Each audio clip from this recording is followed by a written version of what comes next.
אוקיי, אז ערב טוב לכולם. Good evening, everyone.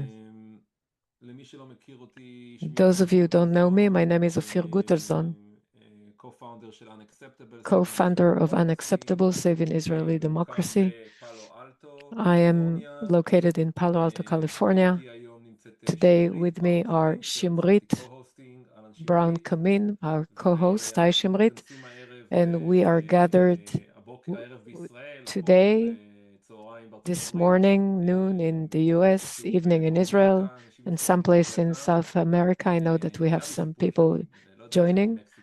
from us. אז Gabi, I didn't know you שתדע. were from Mexico, so now I know.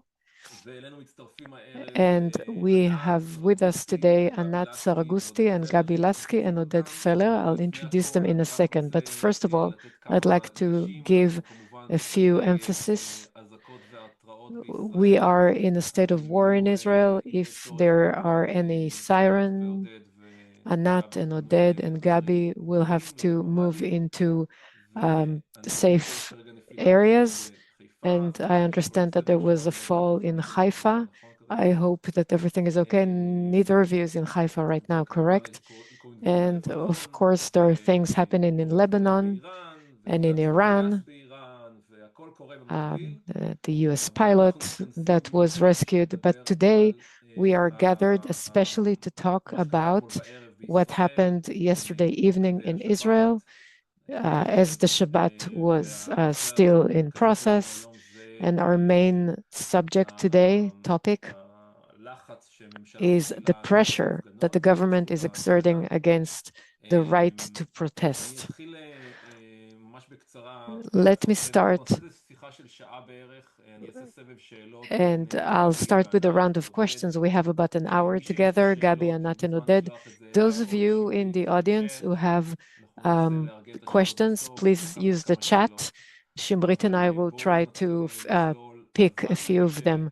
שלא But מכיר let's dive קצת in. Those of you who don't know בזריזות את our העדה speakers, של let הדוברים. me quickly זה introduce לא יהיה them. ביו It's עשיר, not a אבל זה מה rich שחשוב bio of כרגע, them, but this is לדבר what's על מה important שקורה. אז today, מצטרפת and we'll talk אלינו about what's going on. עורך So הדין we גבי have לסקי, uh, שהיא עורך הדין במערך attorney העצורים של Gabi המחאה, Lasky, who is שרק אתמול in the שחררה כמה חבר'ה comprehensive legal support for עצורים, protests. Last night, she helped וחברת uh, כנסת לשעבר, release 17 וגם protesters. מתמודדת בפריימריז. She is an ex-Knesset member. She's also running, but Gabi is saying that she is a future Knesset אוקיי, member, hopefully.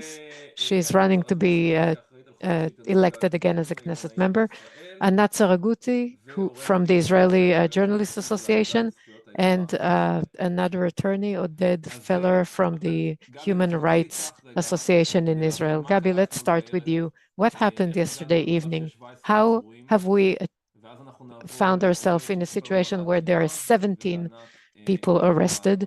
הנושא And של then העונש. Oded will גבי, talk about אני מעביר אותך the legal aspect and Anat about the press aspect. Gabi, please. First of all, Ophir, thank you for organizing this event. I thought it would be in English, so I wrote to את myself יכולה the לעבור לעברית אם main את רוצה, יש לנו גם אורחים the בישראל. main vocabulary. Maybe sometimes else in another opportunity I'll do this talk in English. So you chose me to start to tell you what happened yesterday, but right now we're talking about a spiral reality. Anat could be the first to speak, Oded could be the first to speak, to explain, in order to explain what happened. What happened yesterday is only a part of an overall phenomenon that we've been feeling ever since the first day when the minister of law declared the judicial overhaul. Oh my God, my battery is running out. Oded, why don't you take the floor, or something happened in the computer?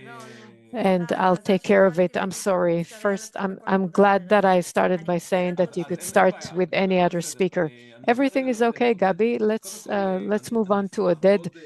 Please, it's the first time we are having a conversation with the Association for Civil Rights in Israel. Can you tell us something about the association and then talk about the appeal you submitted on Friday. Ophir, thank you so much for having me. I'm glad to be here. I'm Oded Feller. I'm the um, uh, Attorney General of the association. It's been around for 50 years. It's the oldest, the most veteran civil rights organization in Israel. Among other things, we work with the right to protest. A lot of our activity is legal activity. Our goal is to bring out a change in the judicial system, and this is where my job fits in. Our activity to the American audience here, it's a little bit like the ACLU in the United States, a general association for legal rights, um, uh, aiming to change policy. This appeal was submitted on Tuesday afternoon, about an hour after we received the reply of the Israeli police. Gabi can speak more. She started, and I will leave that to her to speak about events that happened over the last few years. We are involved in them, of course, too. But regarding the war, even in the previous war with Iran, the police did not allow to have protests. And we appealed at the time. We didn't need to appeal because the event ended 12 days later. The police at the time said, all we do is execute the instructions of the Home Front Command, which are not more than 50 people gathered, and it should be close to a safe space. And ever since the war started, the police made it clear that she'll be using its force against attempt to defy these instructions. In the first event that we remember on March 3rd in Tel Aviv, in the Habima Plaza, there were double as much policemen as protesters. The policemen in the area told the protesters they have to leave. At some point, they took out the signs. They detained one protester, took him to the police station, frisked him. He had to take his clothes off. There were other events. And they reached a peak in last Shabbat when the police dispersed two protests, one in Haifa and one in Tel Aviv. And again, the Habima protest takes place above the largest shelter in Israel, which is the underground parking lot. And if you know how it works, there is an alert given a couple of minutes before the siren, and then people can find shelter. For those of you not familiar with the place, Habima Theater is where usually the weekly protests take place. It's not a new place. And as you said, this is the largest shelter in Israel, which is right underneath the plaza. It is huge. It can include thousands of people. There are lots of entryways to it, so there's no problem of people rushing in.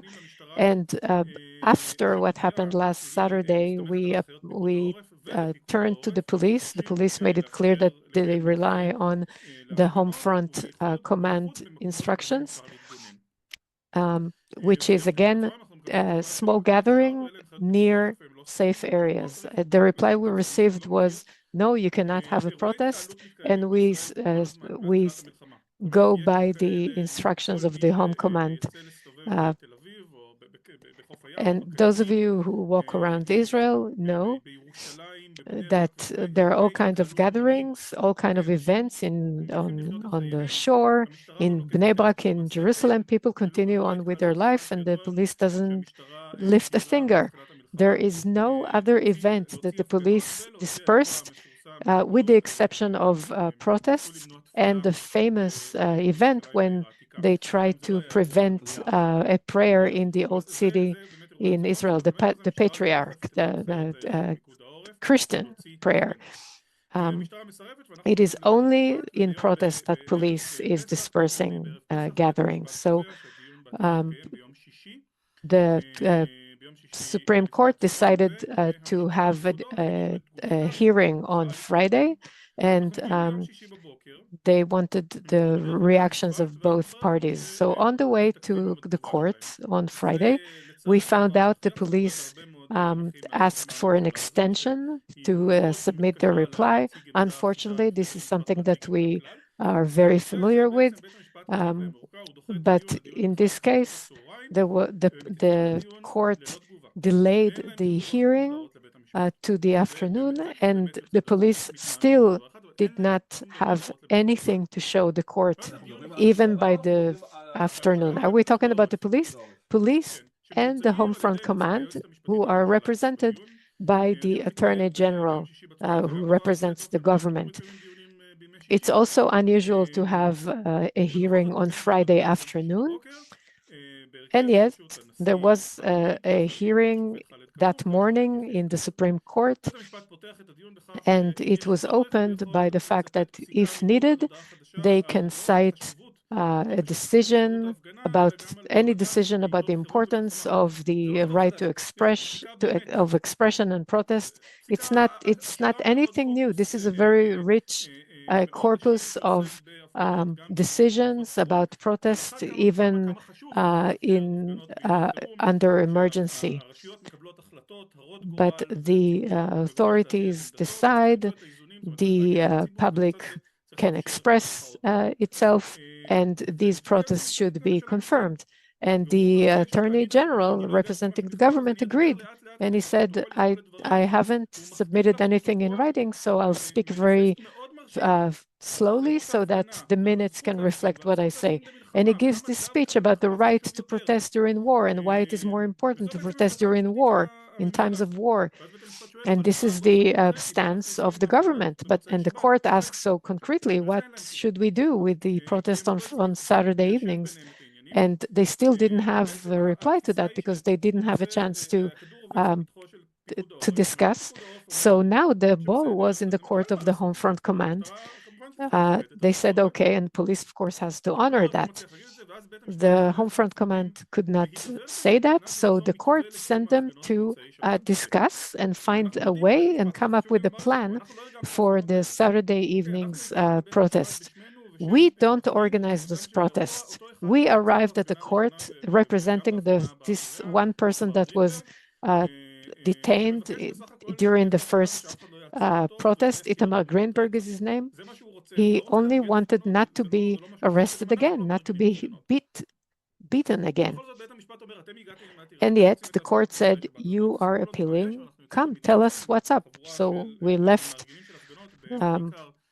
the courtroom to discuss with some organizers of the protest, and we agreed 4 places that would be the main focal point where we know there will be larger groups of people beyond 50 people. We came back to the courthouse and we talked about the Habima Plaza and 2 more protests that would be up to 300 protests each, one in Haifa, one in Jerusalem, and one in Kfar Saba at the center of town. These were the 4 main locations in which we asked to have permission to hold protests. We saw the discussions. We see how the authorities, for the first time since the war started, speak among themselves how to allow protest, if at all. In spite of that stance that the government presented, they have no plan. They never spoke about it among themselves. Those of you who are following the news from Israel and are aware of this huge storm, you have to understand exactly what happened.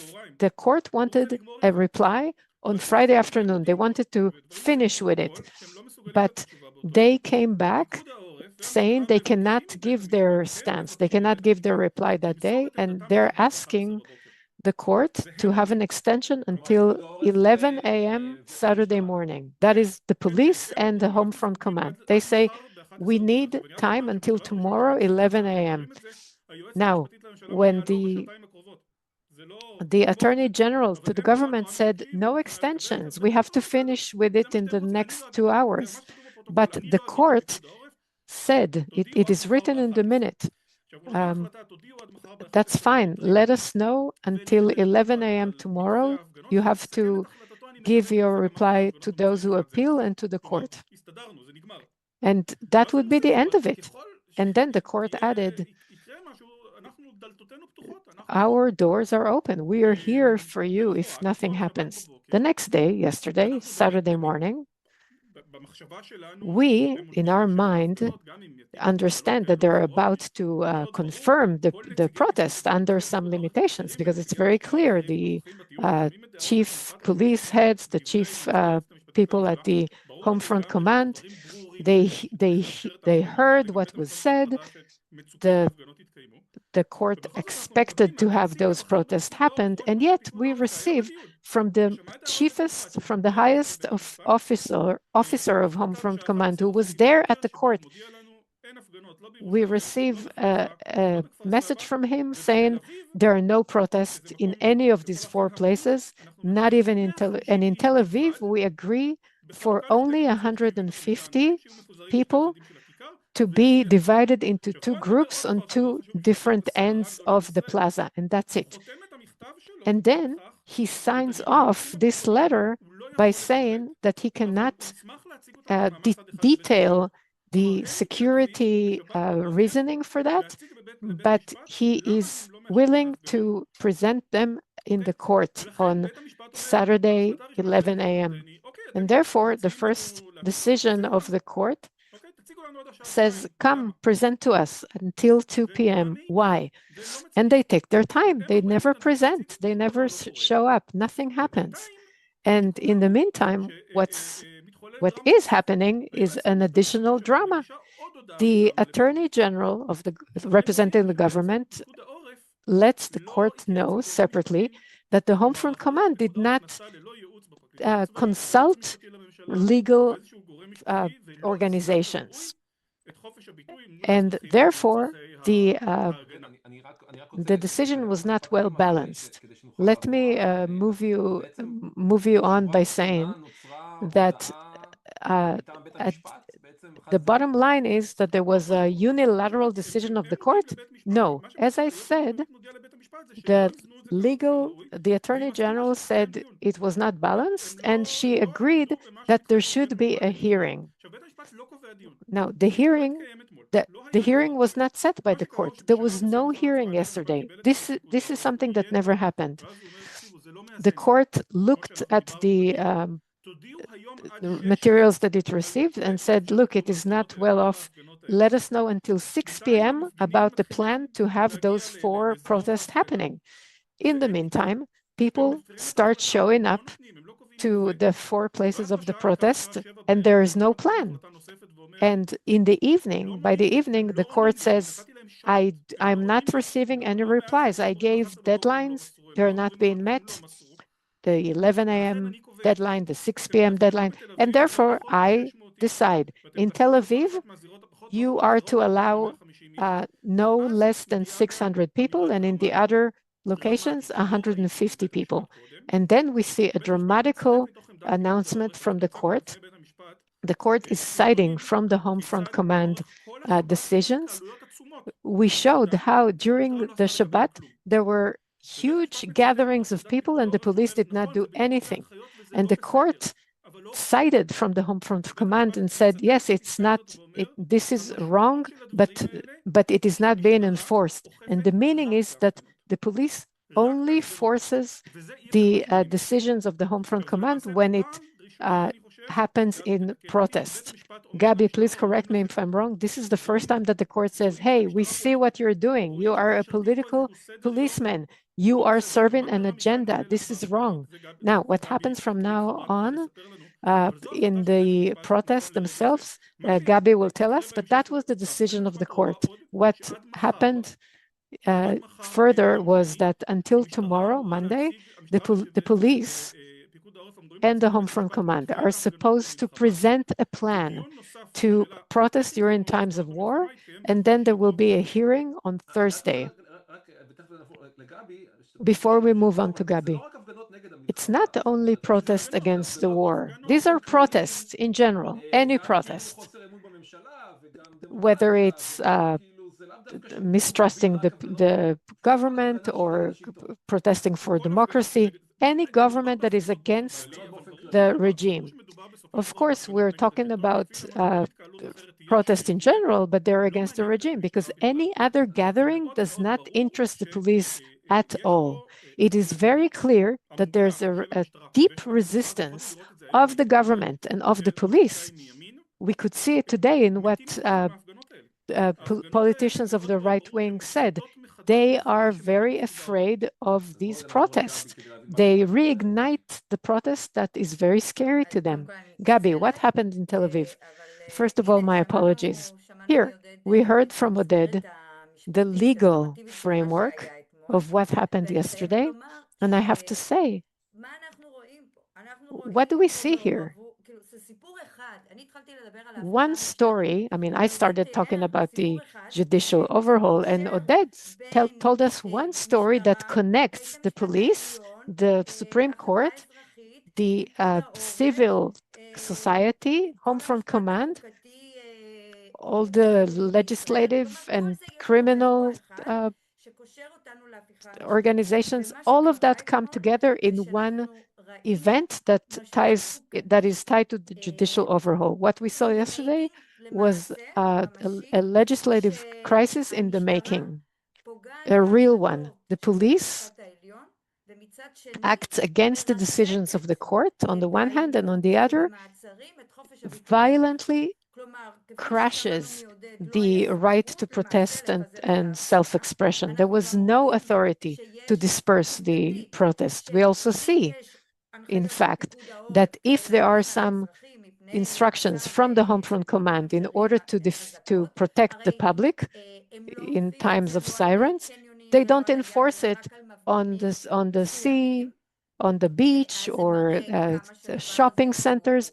They only enforce it on protesters. So this is only to silence criticism against the government, not for any other purpose. And then they started dispersing the protest against the law and to detain people. Last week, just to remind you, 13 people were detained. Yesterday, there was 17. All of a sudden, there was an alert. If it's an Iranian attack, people get an alert a few minutes before the siren. Once the alert was there, I tried to approach the policeman and said, let the detained people off the car so that they can seek shelter. When a person is under a legal holding of the police is responsible for their lives. They did not agree. They did not agree to let them off the car. There are videos when you can see that I demand that they let them off the car. And when we heard the siren, we heard the missiles, then I went down to the shelter and they started driving the bus and they put them into a building that has no shelter. They really acted against the law twice by not letting them go seek shelter and by letting them go into a building that had no sheltered area. So this was mismanagement of detained people. Later, we arrived at the police station and we were surprised. 16 detainees were released without even investigation. If you detain someone, arrest someone, you have to investigate. They were not even questioned. They were released without any limitations, and only one of them was investigated, was questions about the suspicions that he attacked a policeman. I told him, ask to see the body cam of that policeman that you supposedly attacked. Once he asked that, he was released too. All of that, all of this endangering these detained people was in order to silence the protesters. And again, this is a part of the judicial coup. The Netanyahu government wishes to change the rules of the democratic game in order to survive on their seat. And they do that by also damaging the legal system and by taking over the police. The police today in Israel does not protect the rights of the citizens or the life of the citizens. It is only there to protect the regime. And we are in a middle of a process of a legislative crisis hurting the democratic rule. And this is just one protest. It's not only against the government, it's against this deep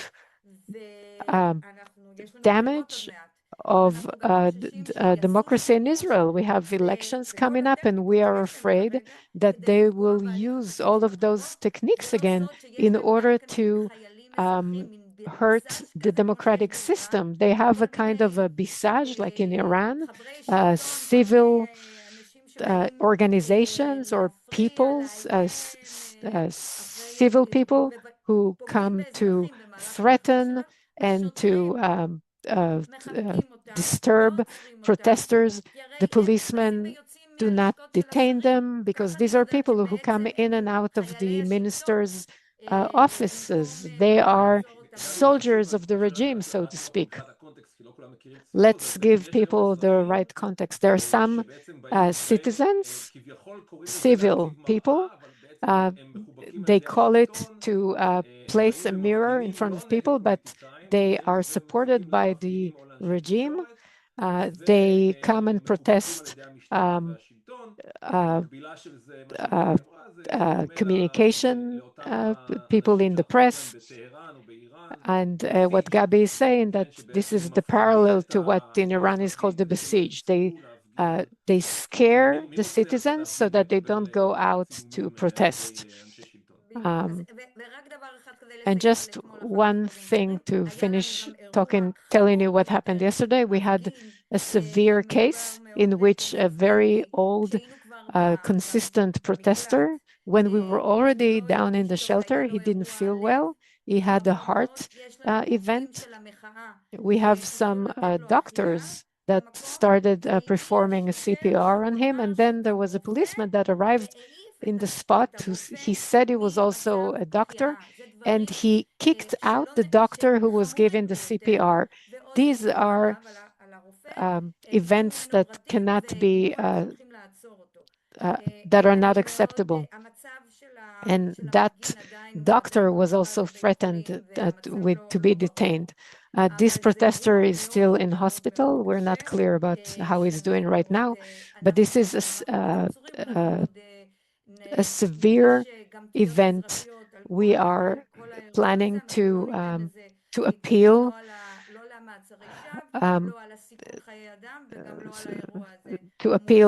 everything that happened yesterday, detaining the 17 protesters for nothing, and also mishandling the CPR given to these older protesters. Let's move on to Anat. We received some alerts yesterday, but it looked as if it was because of crowded areas and traffic. And this was a part of what is called the poisonous mechanism. And that the press is supposed to deal with democracy. The press itself is being attacked. So how do things look from where you are? Thank you very much, first of all, for organizing. Thank you for everyone who showed up. There are quite a lot of people on this Zoom, so thanks for being here. You find the time on Sunday morning to hear about what's going on in Israel. Look, the playbook that populist regimes use include a main chapter about taking over the narrative, and you do that by taking over the press.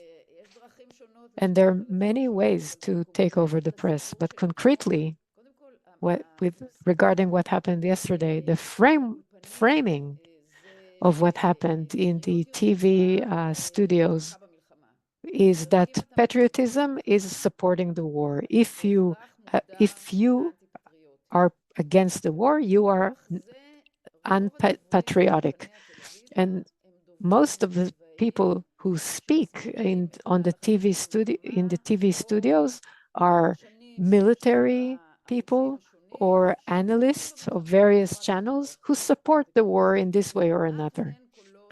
There are almost no voices that express doubts about this war, about its length, about its goals, all of that. And so you understand that what Oded told us here, I'm guessing, I did not watch all the channels last night, I am guessing that no one told that story on TV. The bottom line of this story is that those who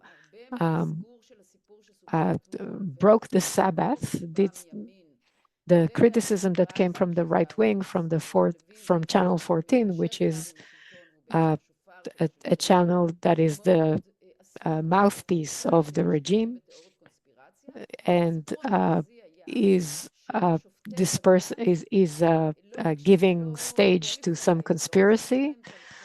The story was that the judges of the Supreme Court acted against the Sabbath. And this is not what happened. I am guessing, Oded, please correct me if I'm wrong, that there was no reporter from any TV channel present in the courthouse on Friday morning. Am I right, Oded? Yes, okay. So the ability to know what happened in the Supreme Court on Friday morning, all the story that Oded told us, in 10 minutes. You don't need a long day at school. It's not a PhD. It was not presented by the reporters who later covered that protest. This concept of protesters who are against the war in this moment of justified war against the greatest enemy, Iran, and there's no other way, there's no political way to solve this crisis but by force, by bombarding Iran. And the Iranian regime should fall, get down to its knees, I don't know what, and this can be done only by force. So any position that is being heard against the war is threatening. As Gabi said, it's been 3.5 years of attacking the democracy, and as a part of that, protests are being attacked as well. I know it's not our subject, but it's linked. Reporters cannot go into Gaza. Since October 7th, international press are not allowed into the Gaza. We don't know what's going on there. We have joined the appeal to the Supreme Court by the international press. We're talking about the yellow line and others. The yellow line is under the IDF spokesperson. Right now, according to the reports, there is peace there, to quote Trump. So if that's the case, why not let the press go into Gaza? It's a part of taking over the narrative. It's a very wide thing. So the same goes with regards to the war. There are some differences between the channels. For example, the public broadcast has to be more fact-based. Channel 13 is the most critical channel that brings out the doubts.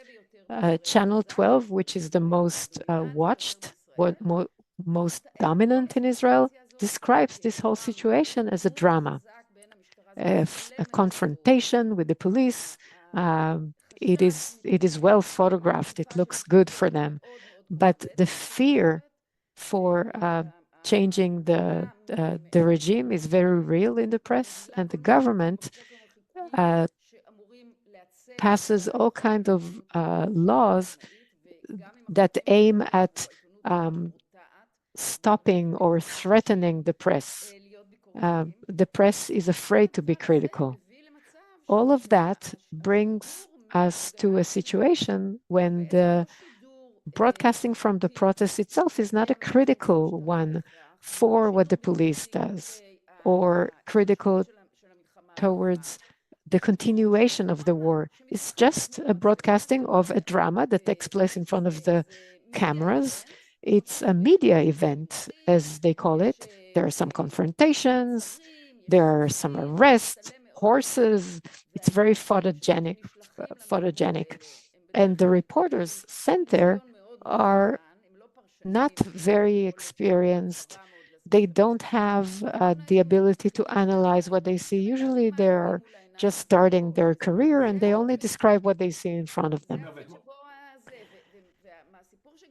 And the story that we heard from Gabi about this protester who had a heart event, it wasn't looked into. I tried to understand what was going on there yesterday, and what I saw were activists who documented and collected all the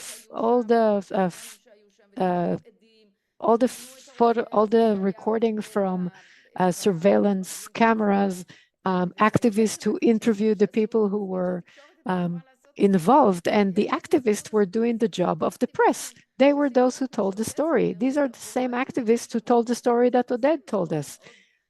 Journalists are supposed to do that. And this scares me a lot as a citizen.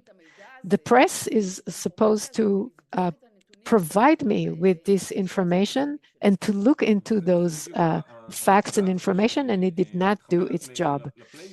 This is exactly a part of the playbook. On Tuesday, we'll talk to Professor Ben-Ghiat, an expert on the authoritarian playbook in the United States. And this story takes us back to the question that I'd like to pose to you, and please take your time in answering. We are within the judicial overhaul, the legislative crisis. There are lots of extensions to that, like taking over the press, Ben Gvir's overtaking the police. We haven't mentioned the death penalty and a million of things. And just now, I hear that Minister Levin is asking to have the cabinet gather to discuss the situation. The cabinet should decide to not allow protests at all.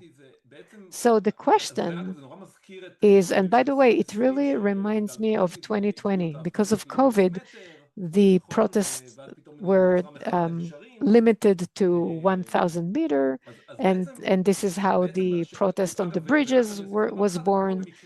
And yesterday, by chance, the press was covering that because there were some sirens during the protest. They have a fixed camera in Habima. Once there's a siren in Tel Aviv, it's been there for 5 weeks. So once there's a siren, they show the footage from that camera of people going down to seek shelter. So Oded, what are the next stages that we expect?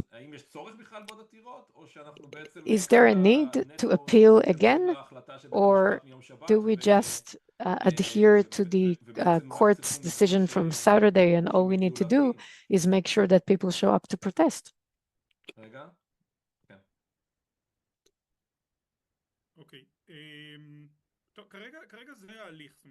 Right now, this is the process. It hasn't ended. As I mentioned, the court understands who it is dealing with, and there will be another hearing, as I said, about the protest. But of course, it's not everything. It's not the end of it. I'd like to refer to what Gabi and Anat mentioned. I think that what you said about the letter from Minister Levin are the heart of the matter. The cabinet will not will not decide anything. The cabinet cannot and cannot not allow protests. There are some rules, and the court also canceled some of them. For example, the court during COVID spoke about being able to protest in small groups. Why? Because it's important that even in a case of emergency, citizens should have the right to protest. And this is the basis of the current process. But let's remind ourselves what happened here over the last month. The protests against the war, these are not protests against the war. Ever since the war broke, we have the war itself and questions about the motivations for this war and the goals. And we have infinite questions about how the government is behaving during this war, closing the skies, dealing with the education system, having people not work without being paid. These are things that on regular days people would go out and protest. And the Knesset during this war passes the most barbarian bill ever, the death penalty bill, and also decides that the rabbinical court could discuss some civil cases, and the government decides to change the makeup of the public broadcasting committee. And what we see over the last month regarding violence of settlers in the West Bank, it's something we haven't seen. Expelling, destroying, you name it, more and more events. All of them happened during this month, during a war. People would go out and protest each and every one of these events if it weren't for the war. So you're saying that this framing of protesting the war, it's patriotism. Yes. All of this is happening in the context of not even an election year. It's a 6-month election. We are 6 months away from the election. And what Knesset members and ministers do, everything is painted with election propaganda. It has to be clear to everyone. And the public cannot protest. This is unacceptable. And this is why we appeal the court. You have to understand, maybe the US will fold from the Middle East. It doesn't mean that it ends in Israel. We have a front in the north. We have missiles from Yemen. We have unsolved situation with Gaza. I'm not saying that as a conspirator. The government has the interest to arrive at the elections under a state of emergency, have a campaign while we cannot speak, cannot level criticism, cannot protest. Everything is happening at the same time. As we said in the hearing at the court, 3 years ago, before the war, Amit, then Justice Amit, now he's the president of the High Court, said that democracy does not die within a night. It dies by small strikes. But now we see bigger strikes by people who are being dragged to being arrested every Saturday. We have a political police. As I said yesterday, the court said, we can see you. You are a political policeman. And the police said, let us show you by bringing horses. Horses running around the Habima Plaza because of a protest of 1,000 people. And the reason for that is not the violence event. No, it's the reason to send the horses was breaching of the home front command instructions. These horses can risk people. They bring them into a small crowd of people as if it was a massive violent protest. It is very clear here that the police is aiming at shutting people down. Gabi, how does the Association for Civil Rights, the Comprehensive Legal Support for Protesters is preparing itself? We don't expect this to calm down. And I have to say, in addition to what Anat and Oded said, I'd like us to point out the method of this government. The method is Naomi Klein, the shock doctrine. As many events as they can, to use the war, use the chaos in order to pass the most extreme bills. This is a coup.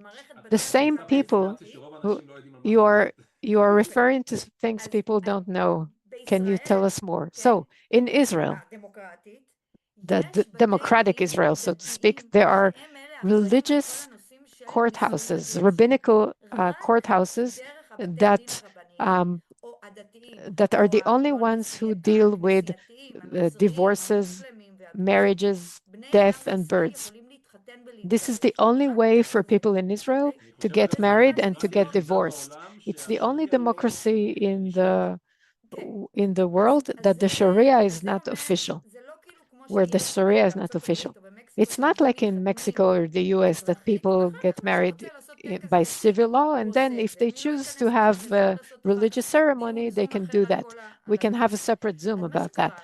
But what happens now is that as a gift to the religious parties, who, as if they are not receiving enough money to their educational systems without serving in the army, etc., they receive the gift to expand the authorities of the rabbinical courts. Now you can have civil cases in the rabbinical court system.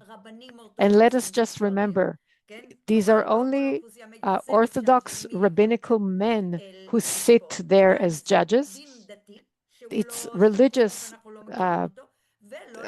law.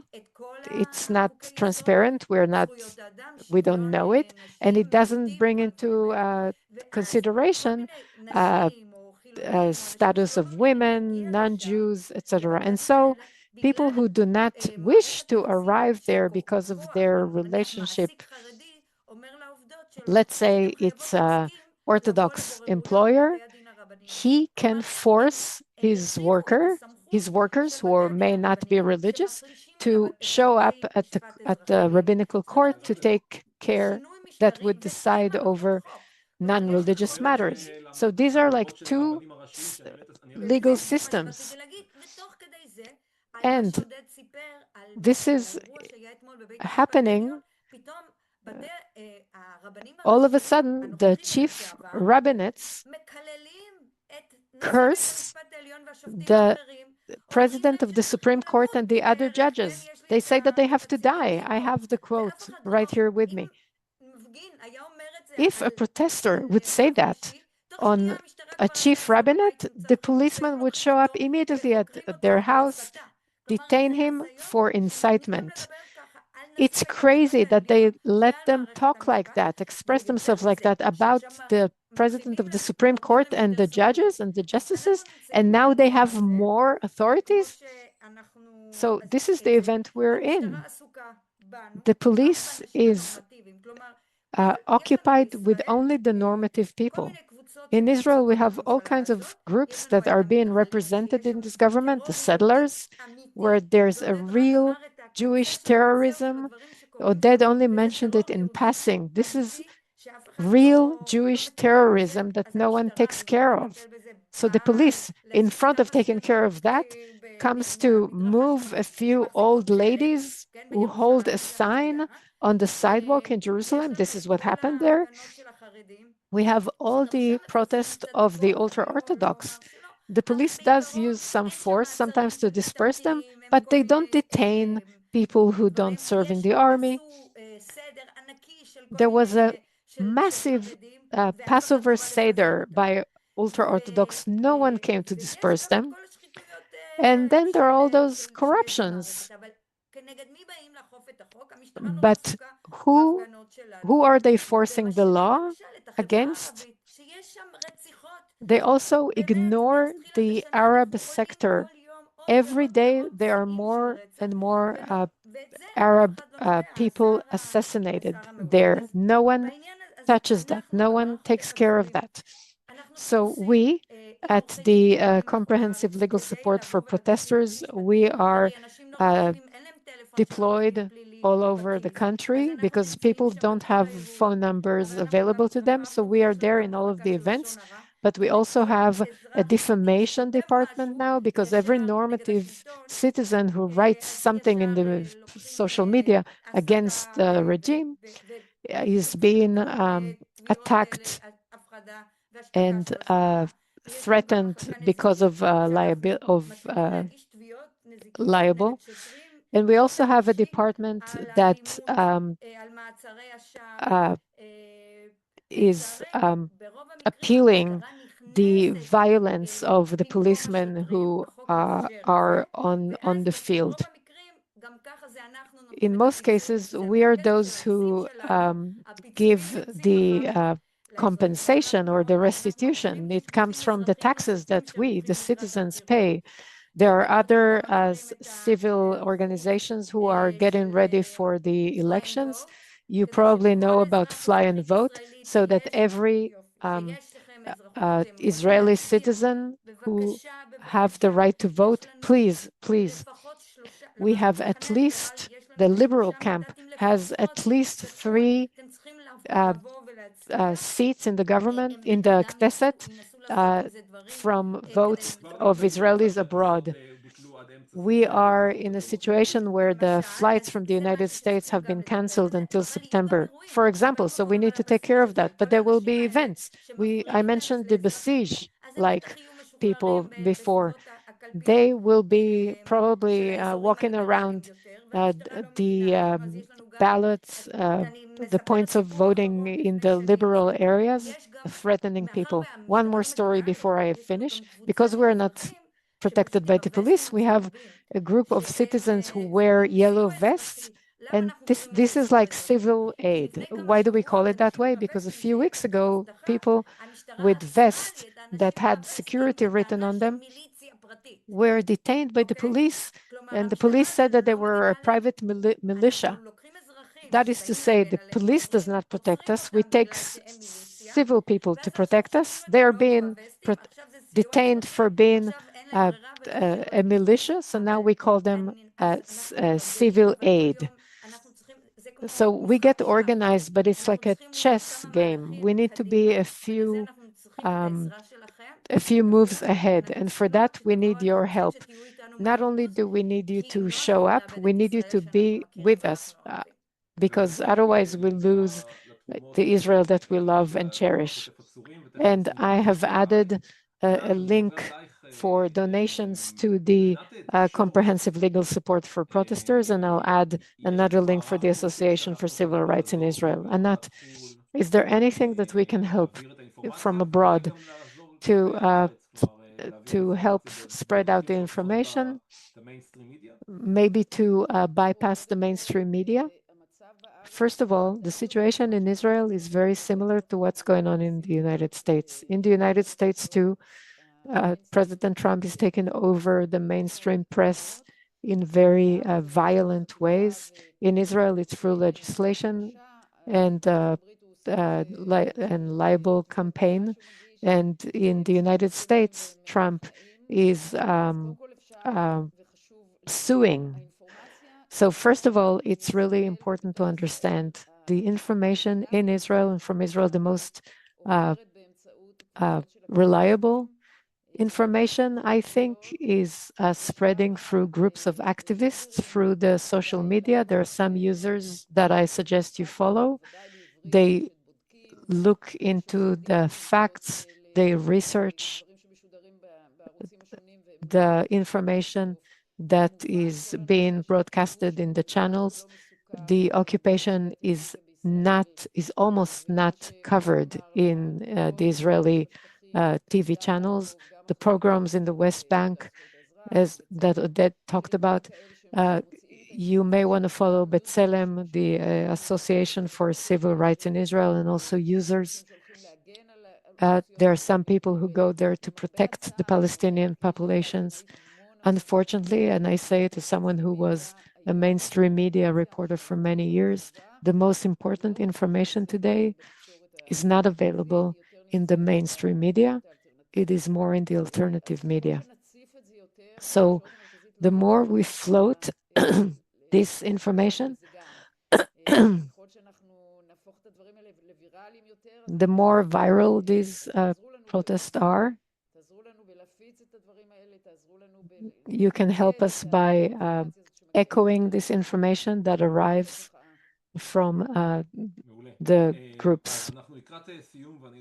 We are about to finish, and I know it's hard to interpret simultaneously after an hour. I would like to stay a little bit longer for questions and answers if needed, but I would like to ask Shimrit before we end to say a few things about what we do. But I'd like to thank Merav and Jeanette, our interpreters, everyone who helps here, Shimrit, of course, and you, Oded, Gabi, and Anat, for doing above and beyond anything to save Israel. One more question that came up before we close, because it's important.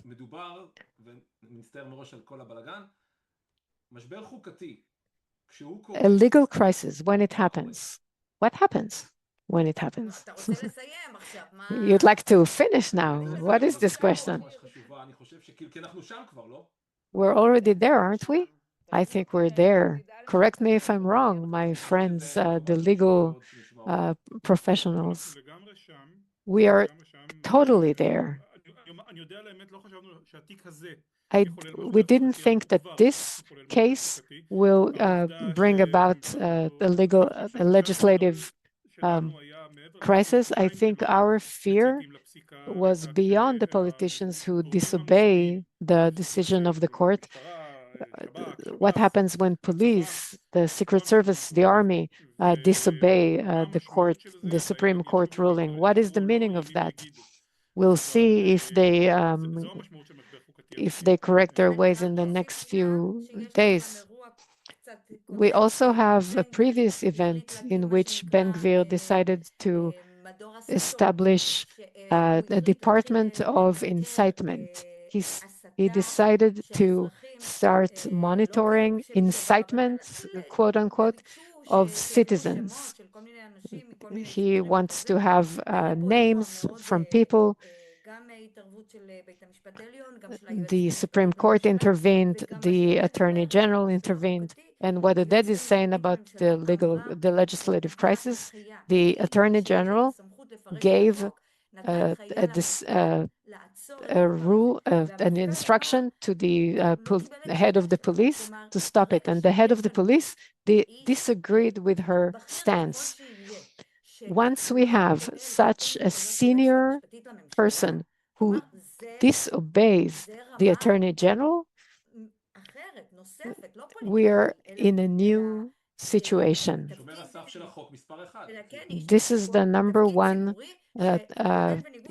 gatekeeper, the Attorney General, that is. So this is a real legislative crisis. We haven't spoken about the Secret Service and Zini, the head of it, but there's one body that enforces the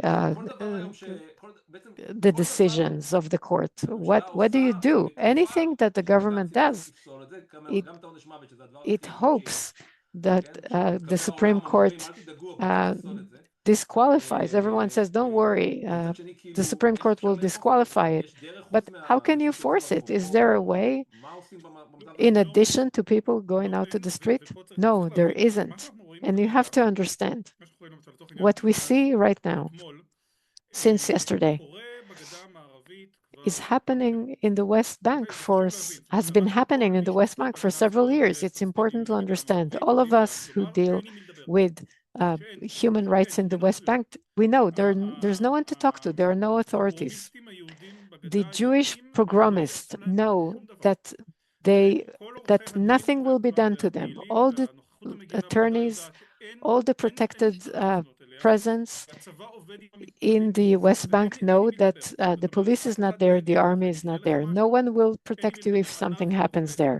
It's a total anarchy. And now we start seeing it within the Green Line in Israel too. Regarding the Department of Incitement, the head of the police first appeared to be saying the Attorney General is not going to tell me what to do, but the police cannot investigate something that eventually will not find its way to the court. The head of the police cannot decide about the policy of suing. He cannot explain why he detains people. So that activity has been stopped for a bit. But what we saw yesterday, and we published things, Anat will say the public does not know about it because it hasn't been talked about. As soon as we realized there was no plan for protest, we turned to the Attorney General and we begged, call the head of the police and said, you did not enforce anything during the whole weekend. Let the protest do their protest. You don't need to enforce it. Nothing will happen.